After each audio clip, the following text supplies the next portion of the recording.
Siguiendo con el programa, vamos a escuchar la presentación de resultados de la encuesta que analiza la foto de lo que sería la actualidad de la internacionalización española. Para ello, doña Pilar Pérez hará la presentación correspondiente.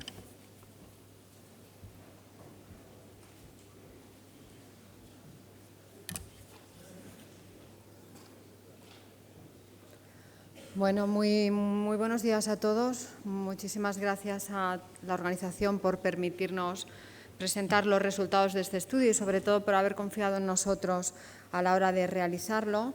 Las escuelas de negocios dicen que al iniciar una presentación hay que hacer algún chiste. Yo no lo voy a hacer, hay que relajar un poco el tema.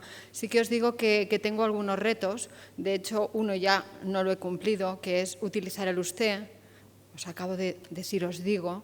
Estoy muy acostumbrada a dar clases en universidades y no quiero que nadie interprete si no les hablo de ustedes que esto es una causa de respeto. Tengo un segundo reto que viene de esta palabra del tema de hoy, que es intentar que internacionalización en ningún momento se me trabe.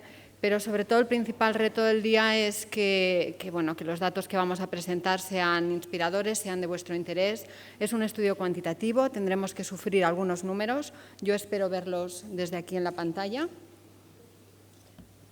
Y sobre todo espero no pasarme del tiempo que es muy importante mantener, ya que después vienen mesas redondas muy interesantes. Bueno,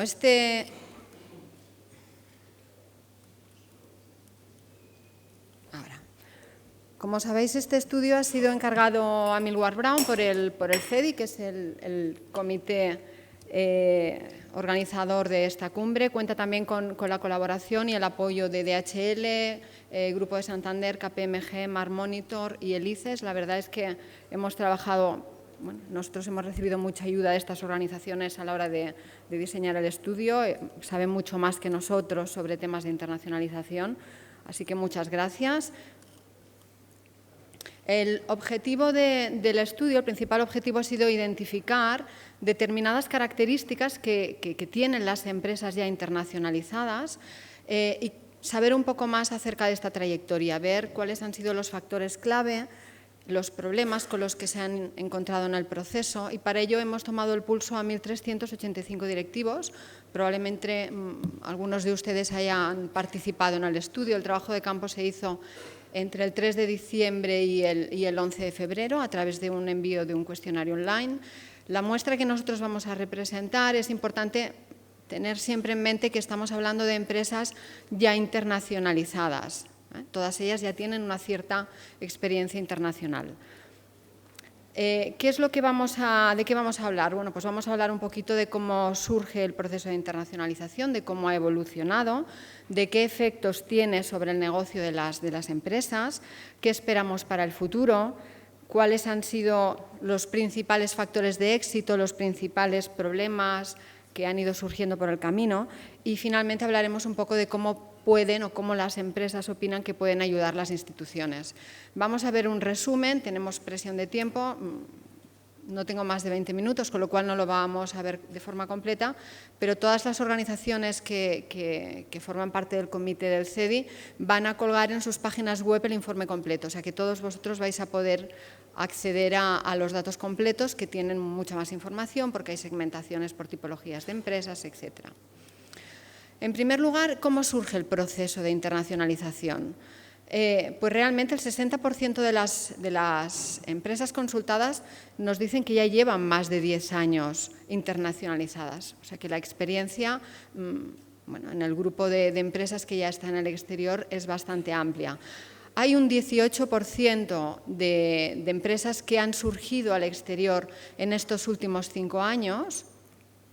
Y mientras que ese 60% que tienen más experiencia suelen ser empresas del sector industrial, de bienes de equipo y empresas de mayor tamaño, este 18% que se ha incorporado más recientemente, la gran mayoría, el 52%, son empresas que facturan menos de 2 millones de euros. Y principalmente los sectores de actividad a los que se dedican son consultoría, servicios de ingeniería y otro tipo de servicios, con lo cual ya vemos que hay algunas diferencias por perfil. Si preguntamos acerca de la voluntad de internacionalizarse, en qué momento deciden las empresas internacionalizarse, la verdad es que la mitad, prácticamente la mitad, nos mencionan que surgen, que desde la propia creación de la empresa ya hay una voluntad de ser una empresa internacional. En torno al 25% de los casos nos hablan de que deciden salir de nuestras fronteras en los momentos en los que los mercados locales ya están maduros, aunque puedan seguir creciendo. Hay algunos otros detonantes, como es las iniciativas, en un 10% de los casos, las iniciativas de socios, de clientes con los que ya trabajaban, que les animan un poco a salir al exterior. Y vemos que hay un 18% de menciones que sí que nos hablan de algún tipo de problema, o bien de que el problema es que el mercado en el que ellos están operando ya no crece, está estancado, o nos mencionan directamente a la crisis, ya sea una crisis general o una crisis sectorial. Si hiciéramos foco en este 18%, que son las que dijéramos que se ven más motivadas o más impulsadas por la crisis, volvemos a ver que aquí hay un enorme grupo de empresas pequeñas. El 46%, si no recuerdo mal, de ese 18% son empresas que facturan menos de 2 millones de euros. ¿Cómo ha evolucionado el negocio internacional y cuáles son los factores que han ayudado al crecimiento? Pues la verdad es que los crecimientos son bastante sorprendentes. En este caso, lo único que hemos hecho es limitarnos al grupo de empresas que llevan más de 5 años internacionalizadas para ver cómo era el negocio internacional hace más de 5 años y cómo es ahora.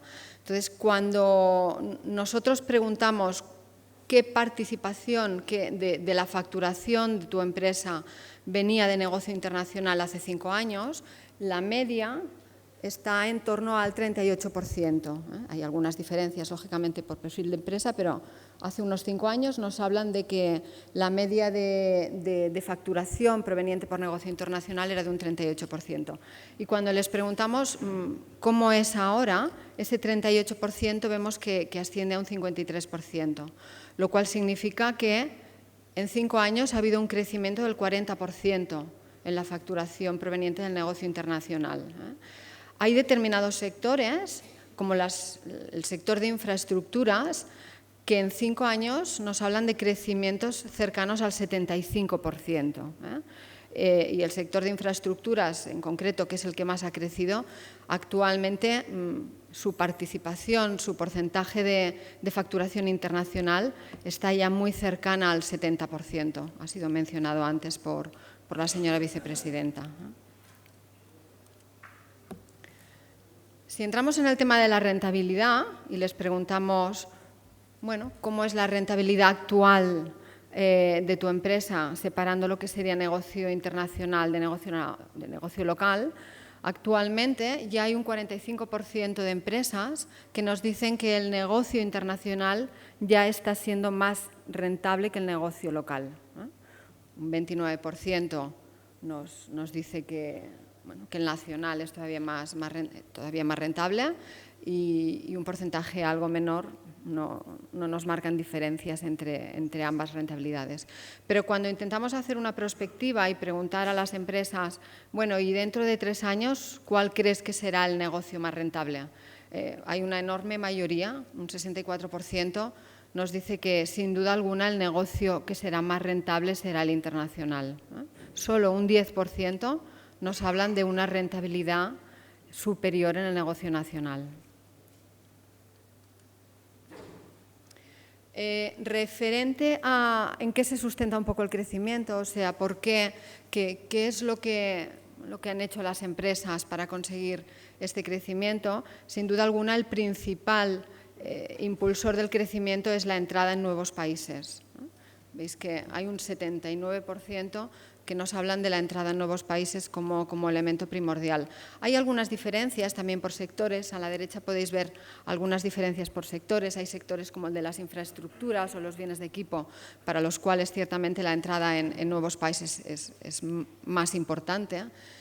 Pero también hay otros elementos que evidentemente están ayudando, como el conseguir nuevos clientes en mercados donde ya estaban o incrementar el negocio con clientes que ya eran de la empresa, ampliación de la oferta. Y aunque solo un 12% nos hablan de cambios de modelos realmente significativos mediante compras, alianzas, fusiones, es justamente entre el grupo de personas que nos mencionan este último punto, entre las cuales nosotros advertimos un mayor nivel de crecimiento. O sea, cuando las empresas inician cambios realmente significativos en su modelo de negocio, parece que esto impulsa el crecimiento en mayor medida, además de los demás elementos. ¿Cuáles son las acciones que se han llevado a cabo, que las empresas han llevado a cabo para aumentar el negocio? Hay dos acciones principales con menciones muy parecidas que se refieren a la participación en eventos y en ferias, y una segunda acción que tiene que ver con el desarrollo de nuevos productos por parte de la propia empresa. Aquí es una de las variables, esta pregunta es una de las preguntas en las que también veíamos diferencias en función de los sectores de la empresa. Hay empresas como el sector de moda o de alimentación que parece ser que, pues que necesitan de una mayor exposición o que las ferias pueden ser más relevantes para ellos. Mientras que, por ejemplo, todo lo que es el sector de bienes de consumo, pues el desarrollo de nuevos productos, de nuevos servicios, adquiere una mayor relevancia. El tema de las alianzas con otras empresas en el exterior es un tema recurrente que veréis que luego vuelve a salir en otros aspectos y que es además especialmente interesante para las empresas de consultoría. La implantación fuera del territorio nacional, la inversión en marca, también es un tema que volverá a salir. El contar con una marca fuerte nos dicen que da garantías o que da mayores garantías de éxito, el salir al extranjero con una cierta reputación y una marca que ya sea reconocida. Y aparecerán también elementos relacionados con tener un equipo adecuado a nivel de recursos humanos, que sea capaz de esta gestión internacional. Las empresas cada vez están formando e incluso fichando nuevas personas con un perfil más internacional que puedan facilitar todo este proceso. ¿Cuáles son los elementos clave para el éxito y cuáles son los principales obstáculos, problemas, retos que han ido encontrándose las empresas en este proceso de internacionalización? El elemento que más destaca por encima de los demás es el tema del precio. El ser capaz de ofrecer precios competitivos. Veis que un 58% menciona el tema del precio.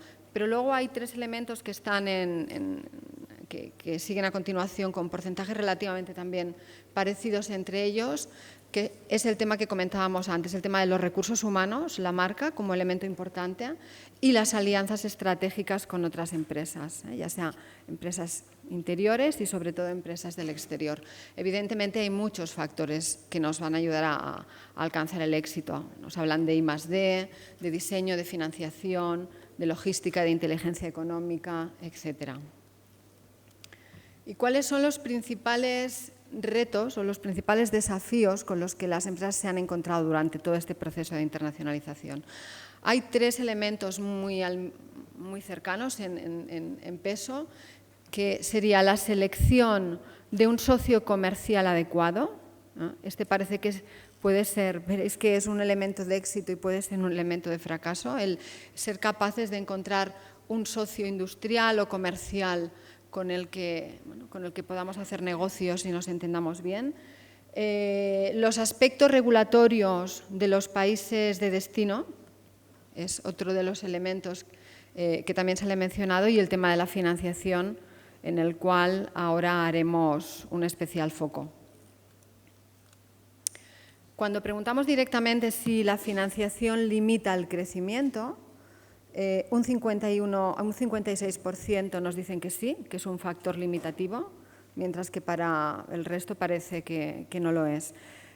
Evidentemente hay o al menos a mí me parecía algo bastante lógico, hay una relación directa entre el tamaño de la empresa y las necesidades o las limitaciones que puede representar la financiación.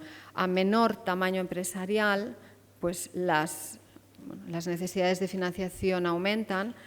Y en el otro extremo del gráfico, si veis al final, vuelven a aumentar en aquellas empresas que facturan más de 1 millón de euros, probablemente porque las inversiones que tienen que hacer cuando se embarcan en un nuevo negocio internacional seguramente son muy importantes, ¿no?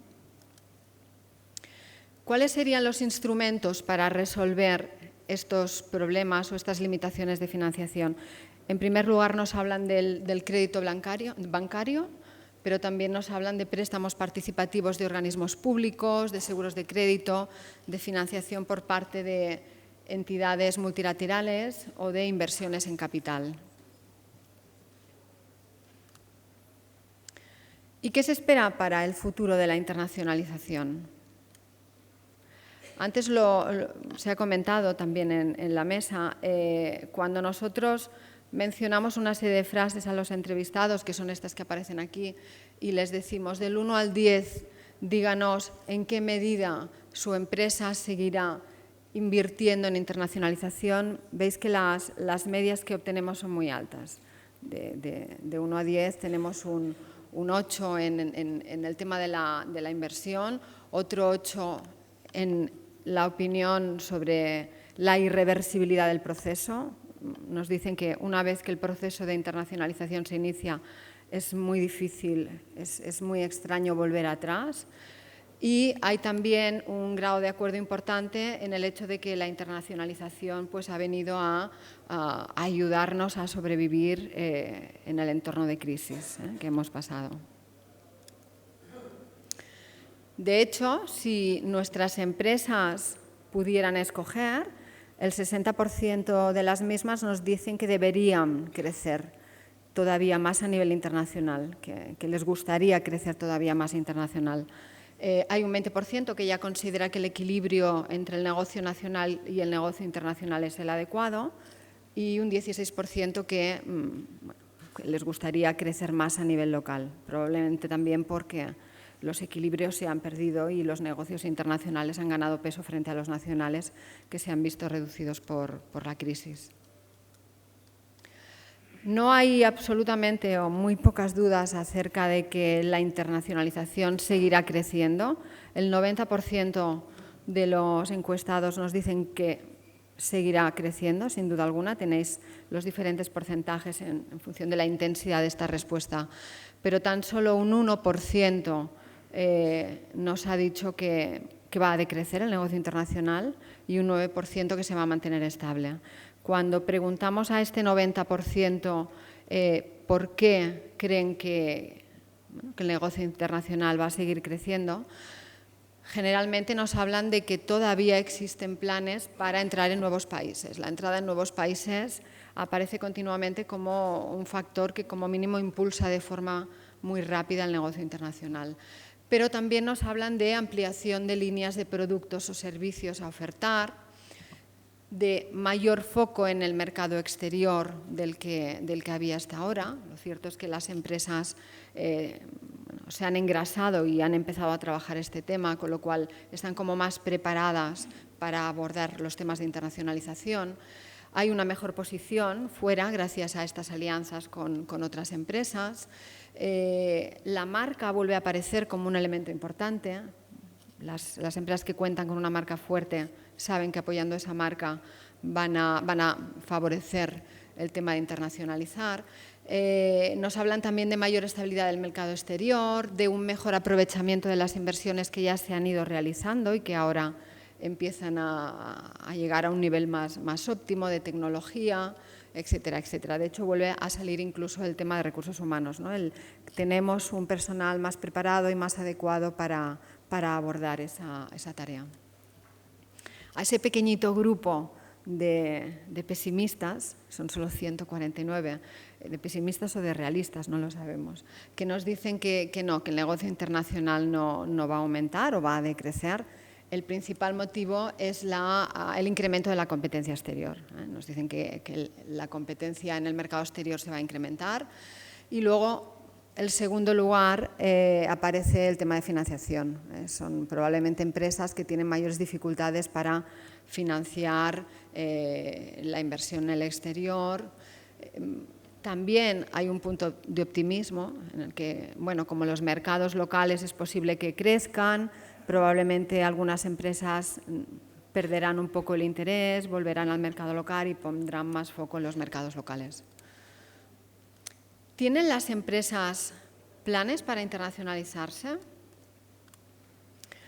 Bueno, pues un 30% de las empresas nos dicen que no tienen un plan claro para internacionalizarse. Luego hay un 36% que nos dicen que sí, que tienen un plan, pero realmente solo hay un 35%, aproximadamente un tercio, que nos hablan de un plan, pero de un plan concreto y con un horizonte temporal claro, ya sea de 3, de 5 o de 10 años.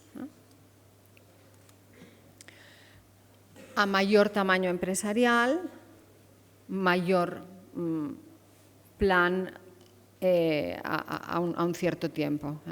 Veis que las empresas que facturan menos de 2 millones de euros, solo un 24% nos hablan de que tienen un plan con un horizonte específico, mientras que en las empresas de mayor tamaño, la gran mayoría, el 62%, tienen planes ya con horizontes claros.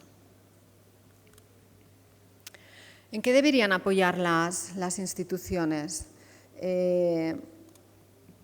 Pues la verdad es que hasta ahora, cuando nosotros preguntamos acerca de si los apoyos públicos han sido claves para que las empresas puedan internacionalizarse, veis que hay también un enorme acuerdo en pensar que no ha sido clave. Sobre una escala hasta 10, hay una media de 3 puntos, con lo cual parece ser que quedan muchas cosas por hacer. ¿Qué cosas quedan por hacer? ¿En qué cosas se podrían enfocar?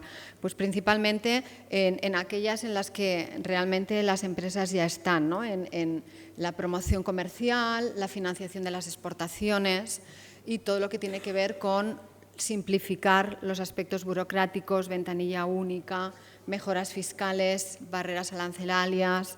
O sea, hay una serie de elementos que son los más destacados. También nos hablan de formación, de formar y dar planes para internacionalizar, y también nos hablan de datos. Afortunadamente, nosotros que somos una empresa de estudios de mercado, nos ha gustado ver que hay un 25% que menciona la necesidad de información comercial. Y por último, ya para finalizar, hemos querido hacer un foco en aquellas empresas más pequeñas o más recientemente internacionalizadas. Recordaréis que decíamos que había un 18% de las empresas habían salido al exterior en los últimos 5 años, y hemos querido hacer un foco en estas, bueno, por si sirve de inspiración a aquellas otras que todavía no están en el proceso o han iniciado el proceso. Entonces vemos algunos aspectos diferenciales, que ya algunos de ellos ya los hemos comentado. Estas empresas recientemente internacionalizadas suelen ser más pequeñas en facturación y más pequeñas en tamaño de empleados, en ambas cosas. De hecho, el 52%, lo mencionábamos al principio, factura menos de 2 millones de euros. Son también las empresas que en mayor medida han salido debido a la crisis. Si el dato global relacionado con la crisis o con el decrecimiento de los mercados era un 18% como factor que impulsaba la salida al exterior, en este grupo de empresas asciende a un 48%. Para ellas son también mucho más importantes las alianzas con otras empresas en el exterior. Necesitan en mayor medida socios comerciales que les acompañen en el proceso. Hay otra diferencia también importante entre el resto, que es que para este grupo de empresas recientemente internacionalizadas, como parece lógico, el negocio local sigue siendo todavía más rentable que el internacional. Un 51% nos dicen que el negocio local para ellas todavía sigue siendo más rentable, a pesar de que en estos últimos, en solo 5 años, el 27% de estas empresas ha conseguido que el negocio internacional ya sea más rentable, lo cual es todo un mérito. No hay ninguna duda tampoco para este grupo de empresas que una vez que han iniciado el proceso, la voluntad es la de continuar y de que creen que el proceso internacional ha venido para quedarse, es irreversible y van a seguir invirtiendo en él.